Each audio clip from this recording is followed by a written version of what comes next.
Hello guys, let's do this nice effect. So let's start from here. So this picture's link is in the description below. You can download it whenever you want. So in the layers you would see there's a tree layer only. Press Ctrl J to duplicate it and get the ellipse tool and hold shift and drag to create a proportional circle. And with the move tool, move it in the middle and then place tree copy on top of it and go to filter, distort, spherize and put the amount on 100 and press OK and do it again, filter, spherize and then press Ctrl T to transform and scale it exactly like this circle.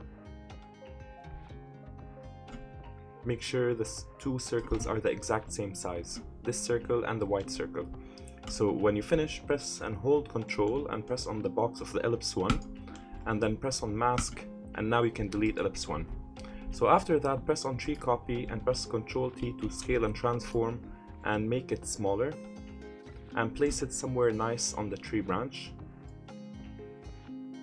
This is fine. So go to on layers and go to the opacity and put it about 25 so you can see what's behind it, and zoom in and you can see the branch here is overlapping. So get the lasso tool and select the overlapping part.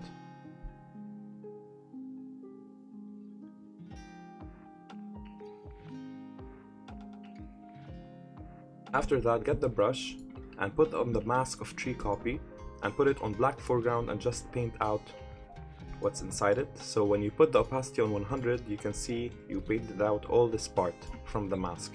Okay, so deselect and now zoom out and press on tree and create a new layer, and now get the brush and put it on black and put this size and paint some shadow on this new layer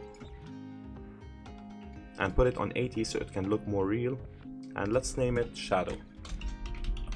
Okay, so on top of tree copy, make a new layer and name it shadow 2, and now hold Ctrl and press on the mask of tree copy so you can get the selection again, and with the black give the sphere some shadow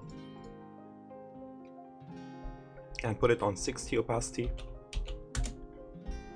And now create a new layer again and put extra details as the name.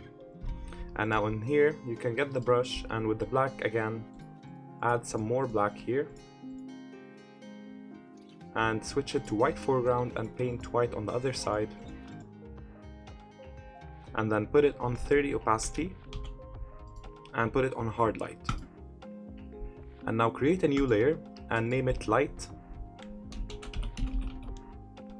And here, get the paintbrush again with the white foreground and paint twice, 2 clicks, and then you put it on hard light and put the opacity on 30. Okay, now we created the spot where the light hits and we created the extra details like the darkness here and the lightness here. Okay, so now we're done here.